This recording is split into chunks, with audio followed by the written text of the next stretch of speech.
Next, we're in Spokane County Superior Court in Washington State for a first appearance hearing. 81-year-old Howard Patton is accused of custodial interference, criminal impersonation, and forgery. A second-degree kidnapping charge has also been filed against him. 3 days earlier, a social worker notified Spokane police that a teenage girl was missing from her foster home. She'd been placed there after her father, Gianina Ballerini, was arrested and charged with assault for strangling her. It was also determined that her mother, 51-year-old Gianina Ballerini, couldn't protect the girl from her father. The foster parents claim that the girl's mother came to their home with Patton, who said he was a lawyer.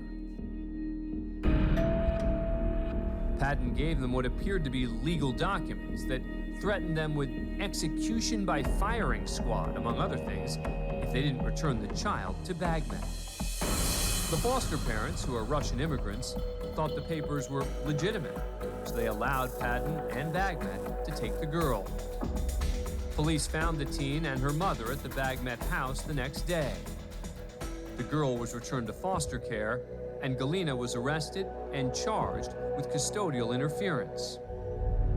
During the investigation, Patton arrived at the Ballerini home and was also arrested and charged.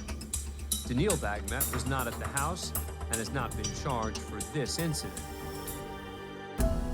Today, Patton is before Spokane Court Commissioner John Stein to determine probable cause in the case and to set bond.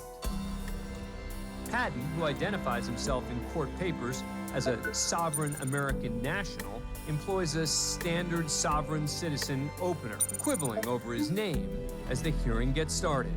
Is this the Howard Patton trust you're talking about? I'm appearing as a living man. But the commissioner is having none of it. Sir, I don't want to hear any of your constitutionalist crap. I mean, just save it for somebody else who's stupid and believes in that. You're here on charges of second-degree kidnapping. I found probable cause for that offense. But Patton's public defender challenges the probable cause finding on the kidnapping charge. It's unclear that Mr. Patton was actually the one who took the youth away from the home physically. And I'm looking at these and we don't have firing squads. This is not something that is going to happen. And there were no direct threats made other than what was in this paperwork. Obviously, anybody who's familiar with the court system at all can tell all this paperwork he gave to these people is total nonsense. However, if you're not familiar with court paperwork, and I realize this was a Russian family, they may not know much about the United States, and somebody who claims to be a lawyer handing them what they're claiming is legal documents, threatening them with being deported and property confiscation and all kinds of other malarkey may take it seriously. I will set the $150,000 bond. That's all for today. 2 weeks later, Patton was back in court before a different judge, and this time refused to enter a plea. I will not enter a plea that will give you jurisdiction. So the judge tried to enter a not guilty plea to protect Patton's right to trial. Is I'm going to enter a plea of not guilty. You don't have the power, sir. For the record, you do not have the authority to dictate or conduct law from the bench. Patton remains in Spokane County Jail, awaiting trial. The girl remains in foster care. Her mother, Gianina Ballerini, has been released pending trial. Her father, Gianina Ballerini, is free pending his assault trial, but has been ordered to have no contact with his daughter. Next, we head to Taylor, Michigan for a motion hearing. 7 months earlier, 63-year-old Mark Nosul got a ticket for driving 18 miles an hour over the speed limit in a construction zone. If found guilty, he'd be fined $165 and receive 4 points on his driver's license. But the state has agreed to let Nosul plead to a lesser charge of double parking. He'd still be on the hook for the fine, but wouldn't have points added to his license. Today, Nosul appears before Judge Victoria Shackelford because he's decided to reject the plea deal. The judge checks in with Assistant City Prosecutor Amelia Zelenak. Ms. Zelnick, we are offering the double parking, and if you want to pay that, we have no problem with that. But that's all that we are offering at this time is the double parking. So when's the court date? And you'll get notice of that date in the mail. Will I be offered legal? It's a civil infraction, sir. You're Okay. not given Well, I'm counsel confused for that. because they sent that No. to me in the mail and I had a right to do The that. only way you have a constitutional right to counsel is generally if it's a misdemeanor or there's a possibility of jail time. And there's no possibility of jail time on a civil infraction, so you wouldn't be entitled to a free attorney. But you can retain an attorney, certainly. Does the court offer me one?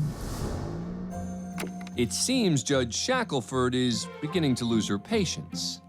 What are you confused about, Mr. Nosul? I just explained to Well, let me you. just- You do not have a constitutional right to an attorney because this is a civil infraction. I'm confused. Would you understand why I would be confused when the offer was made to me to call one?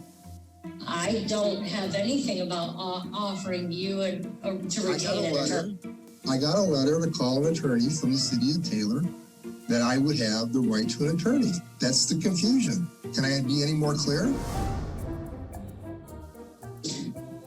Sir, I don't know who you think you're talking to, but I'm not going to have you snapping at me and could you be any more clear? I've indicated to you it is a civil infraction. You do not have a constitutional right to an appointed attorney. I don't know what paperwork you received from the city of Taylor, but you received nothing from the court offering you a free attorney because you don't have a constitutional right to one. With all due respect, I wasn't snapping, but it sure sounds like you're snapping. All right, we're done here today. You'll get notice of the date in the mail. If you want to retain an attorney, you're free to do so, Mr. Nosul. Thank you. Have a nice day.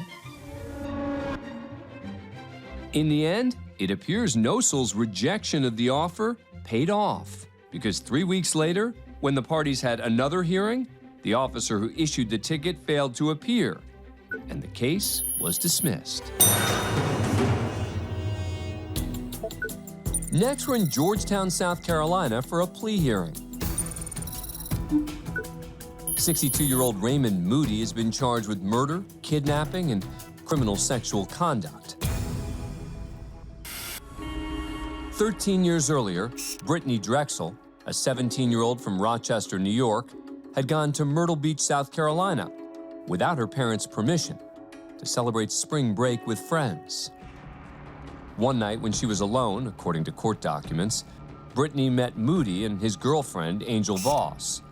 The three went to a campsite, and after Voss left, Moody allegedly sexually assaulted and strangled Brittany to death, leaving her body in a wooded area.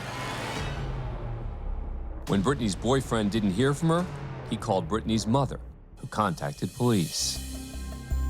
Moody, a registered sex offender who previously served 20 years in prison for kidnapping and sexual assault, was an early person of interest. But he denied any involvement, and when investigators didn't have enough evidence to charge him, the case went cold. 13 years later, with the help of cell phone data, police were able to place Brittany's phone in the same spot as Moody's vehicle at the time she disappeared. Moody was arrested, and this time, when he was questioned about the case, he made a full confession. What caused things to go? Nothing caused it but mine. Yeah. He also led police to the location of Brittany's remains. Today, Moody appears before Judge R. Farrell Cothran to enter his plea and hear his sentence. Mr. Moody, you want to plead guilty? Yes, sir. But before the judge imposes sentence, members of Brittany's family, who've waited 13 years for justice, deliver victim impact statements, starting with her adoptive father, Chad Drexel. To lose her child. I mean, I'm gonna be her adopted dad, but I loved her. First, I thought she would be found. However, days turned to months, and those months turned into years. Years of torture, wondering where my daughter was. And now, 13 years later, I find out the horrible, disgusting, and senseless way she was abducted and murdered. Every part of my being wants to say and do something about that, but my heart knows that I will not, and Brittany would not want me to go to jail over that. The last family member to speak is Brittany's mother, Dawn Plecken. Today, my daughter, Brittany, is here with me. I wear her picture and her ashes around my neck. Today and every day for the rest of my life. That's all I have left after what you did to her. What gave you the right to put your hands on my daughter? I asked you, Judge Cothran, to sentence Raymond Moody to the fullest extent of the law, to make sure his last breath is taken in the cage where he belongs, where he will never harm another beautiful girl like Brittany again. Thank you. Next, Moody makes a statement and references both of his sexual assault cases. I was a monster. I was a monster then. And I was a monster. And I took Brittany Drexel's life.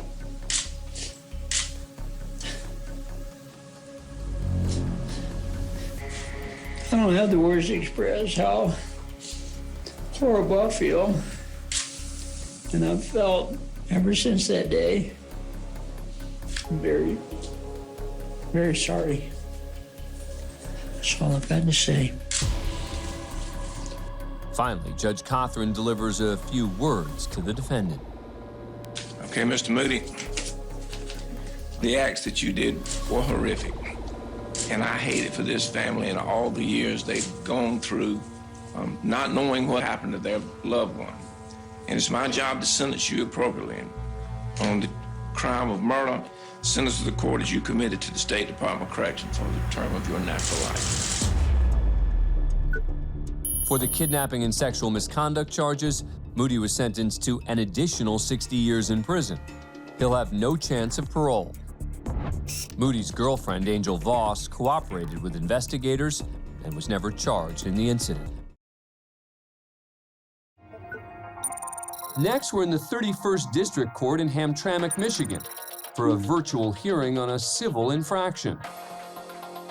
5 months earlier, 72-year-old Boran Chowy allowed the grass and weeds on his property to grow out of control, violating a local law against noxious weeds and vegetation.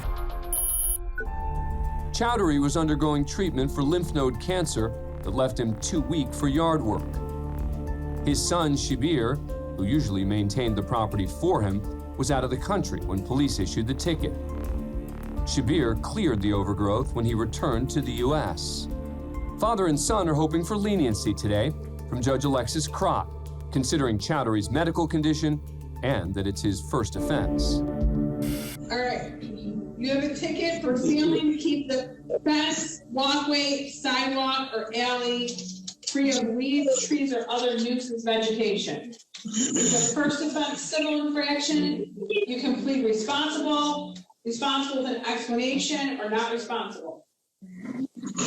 I am a cancer patient, very old man, and I am a cancer patient. I was then very weak, and very weak. And this time of rainy season, I cannot look after this thing. Chowy's labored breathing is apparent as he explains how his illness and the rainy weather affected his landscaping. But the judge refuses to cut him any slack. You should be ashamed of yourself. If I could give you jail time on this, I would. The judge is not feeling forgiving. Quite the opposite. She's talking about jail time for an elderly cancer patient for a minor civil infraction. If I could give you jail time on this, I would. The fine is $100, pay it by February 1st. You've got to get that cleaned up. That is totally inappropriate. Oh my God. Chowdhury is stunned at the judge's outrage. So son Shabir steps in to reiterate his father's situation and to tell the judge that the weeds are already cleared. Oh, okay. Like, is it, ma'am, forgivable because my father is currently sick and we cleaned that after? You see that photo? Yes. I am very sick, man. That is shameful. Shameful. The neighbors should not have to look at that. You should be ashamed of yourself. Yes, I am sorry. You're going to jail. Judge Crott closes the hearing with a threat to send Chowdhury to jail if he returns to her courtroom. The rant went viral within a week, with many reacting to Judge Crott's treatment of Chowdhury with disgust. An online petition calling for her removal from the bench has over 250,000 signatures. The judge released a statement apologizing for her behavior towards Chowdhury and reported herself to the Judicial Tenure Commission.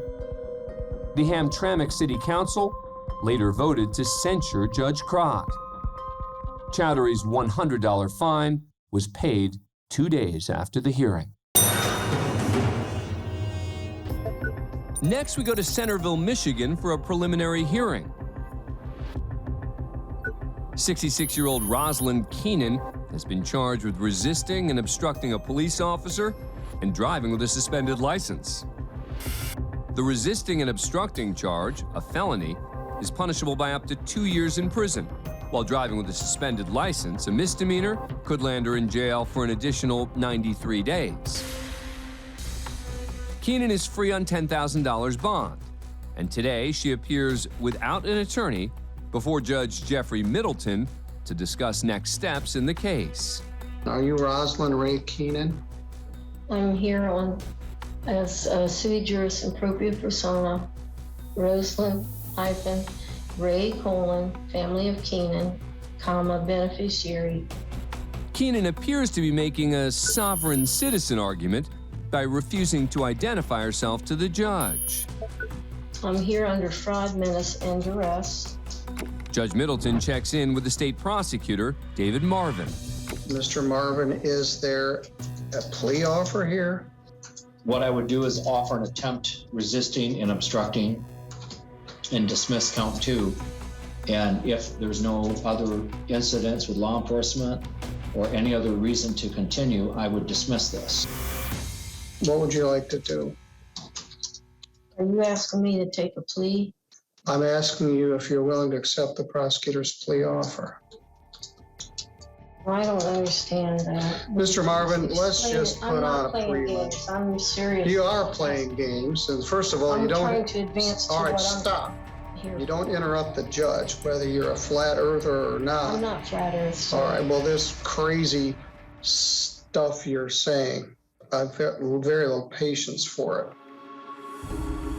You don't have an attorney, which concerns me because these charges could result in your incarceration. May I ask what jurisdiction? Is this civil or criminal? This is a criminal case, which points out the fact that you could use a lawyer if you can't tell the difference between a civil and a criminal case. I have to know the jurisdiction this court is operating under. Stop.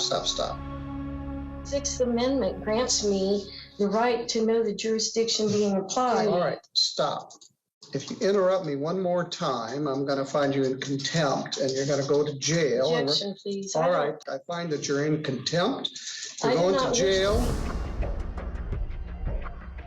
I'm simply trying to exercise my Sixth Amendment rights, please. So you can think about it overnight in jail. With this right now, please. No, you're going to jail for 24 hours. I know you don't wish to go to jail, but you certainly I will earned continue with this if you please let me finish. We'll talk about it tomorrow.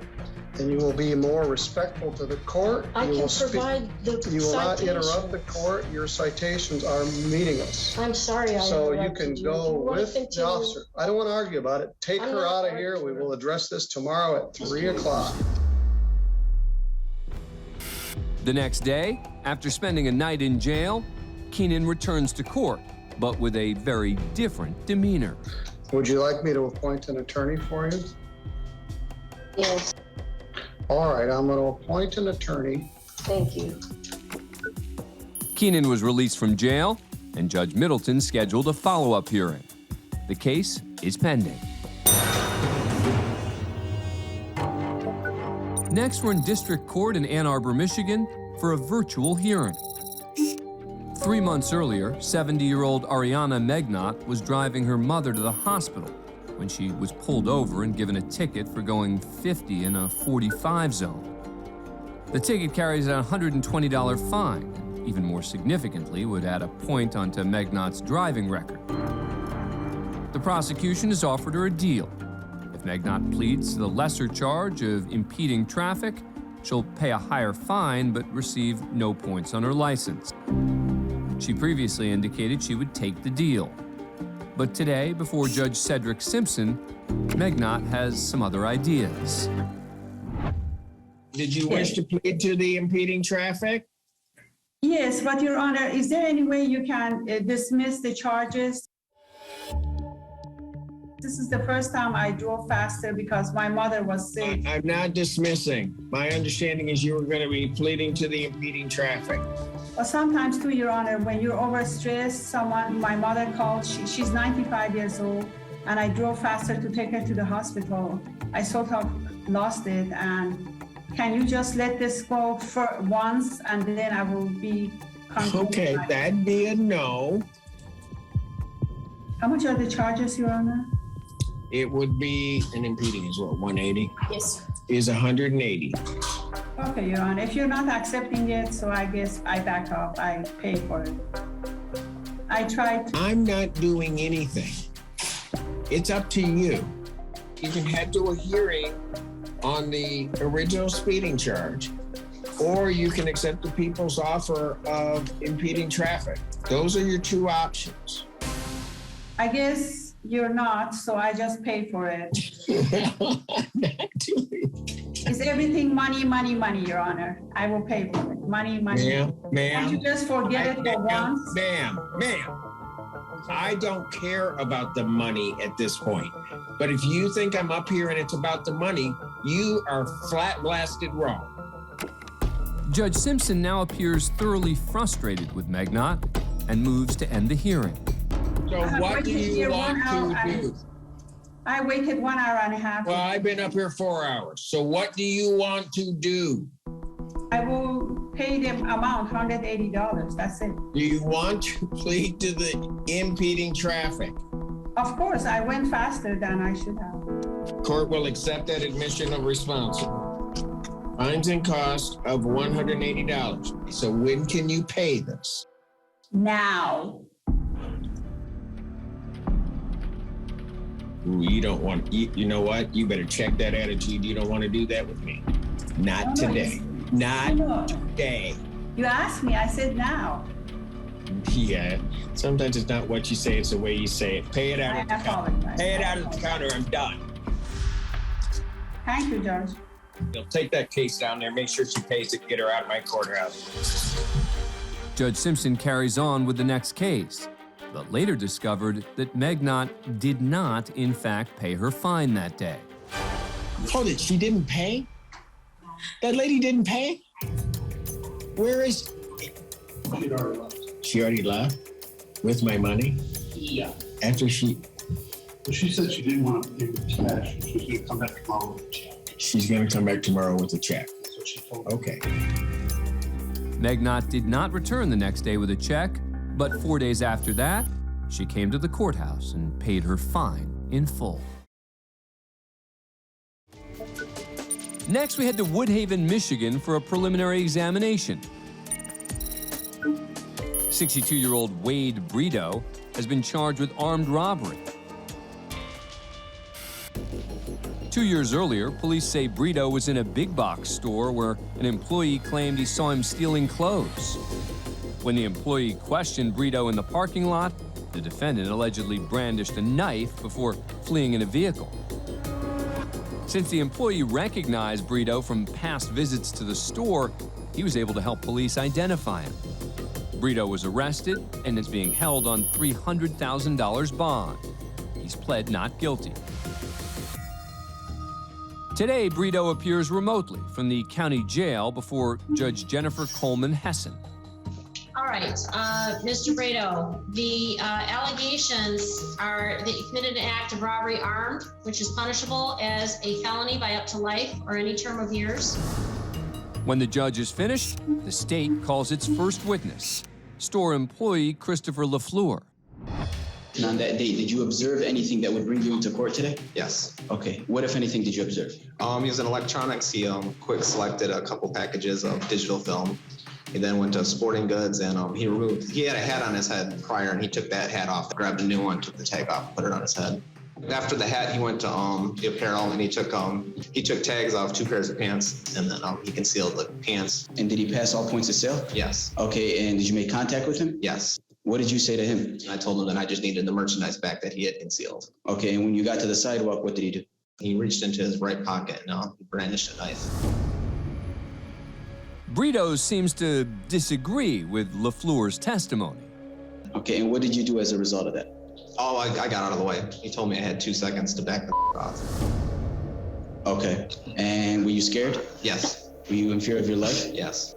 Okay, nothing further for this witness, Judge. The defense then argues that if there was a knife, it was too small to be considered a dangerous weapon. But Judge Hessen disagrees. All right, based upon the evidence that I've received, the testimony provided by Mr. LaFleur, the sole witness called by the prosecutor. Breo, meanwhile, begins packing up his stuff. I believe that the prosecutor has met his burden of proof with respect to the charge of armed robbery, and all of the elements were provided. Breo is not happy with the judge's ruling and begins making comments under his breath. Prosecutor established identity. Prosecutor established the date and place, location, and the requisite terms or elements of the charged crime, robbery armed. Again, there is a 4th offense habitual offender notice attached thereto, identifying April 10th of 1991 of breaking and entering an occupied dwelling. Conviction, December 17th of 19. As Judge Hessen goes over the defendant's prior convictions, Breo turns his back on her, and the judge has finally had enough. This is completely unacceptable that he has turned his back to me. Otherwise, I would have ordered him to be in this courtroom. You got a bunch of liars. No, I'm not finished yet. I'm not finished yet. No. Do not walk out. Do not walk out before I hold you into Do what you gotta do. I've been very You're gonna sit here and listen to all these lies, and you're putting lies on me, and everything that you got is a hokey-doke courtroom right there with a liar for a prosecutor, and you bring a liar in here to sit there and lie. The judge ignores Breo's comment and tries to finish the hearing by going over his bond conditions, if he's able to post it. Sir, you are not to return to or re-enter the premises of any store. You're not to possess or have access to any firearms or weapons, and you are required to obtain a GPS tether home detention. I'm not putting on no tether. 13 hours, and that's only in the event that you're ever released. Whatever. You're all set, sir. Great. August 1st at 9 a.m. at the Merry Wayne Christmas. County Circuit Court. Have a Merry Frank Murphy, Christmas. Hall of Justice. Great. Thank you. Merry Christmas. Thank you, Judge. Thank you. Breo remains in custody, and his case is pending. Next, we're in Lansing, Michigan for an arraignment. 67-year-old Gianina Ballerini has been charged with 2 counts of assaulting, resisting, or obstructing a police officer. A day earlier, Ballerini was at a local shopping center when she had a run-in with an officer. When she refused to cooperate, she was arrested. Today, Ballerini appears before Judge Stacia Buchanan to hear if she'll make bond. But things get off to a rocky start. Are you Gianina Ballerini? Oh no, my name is Courtroom bin Laden Mohammed Al Saud. Oh, I don't have you here. I don't have a file for you. Yeah, they're confused. My name is Courtroom bin Laden Mohammed Al Saud. There appears to be some confusion about the defendant's name. Your Honor, you have the right file. I have the right file? Yes, ma'am. Well, you got the wrong person. And I said, call my husband, Crown Prince Mohammed Al Saud from Saudi Arabia. The defendant is claiming to be the wife of Saudi Arabia's prince, 37-year-old Mohammed Al Saud. Judge Buchanan continues with the hearing. So I'm going to read you the complaint. I don't even know what the crime is. This says that you did assault, batter, wound, resist, obstruct, oppose, or endanger Officer Erica Halfman, a police officer of the Lansing Police Department that you knew or had reason to know was performing her duties. That's a felony punishable by that's a felony punishable by 2 years in prison and or $2,000. And that count two. That arrested me. K9. That's the one that complained. I didn't. So that you can't yell over me. It's my turn to speak. You're here now, and you've been arrested, and my job is to read you the charges. My job is to tell you, you don't belong here. Actually, that isn't your job. That's not your job. I'm the prince, damn it. That's all. Nope, that's not your job. I don't know nothing. It's bitch. This person is dangerously close to just being in contempt for saying bitch to the judge. You want to keep going? The defendant remains quiet, and the judge moves on to the subject of representation. Do you want a public defender to assist you in this case so that you can explain your side of it? Yeah, I'm male. Not a female with glasses and I haven't been at a school maybe a month. I'm male.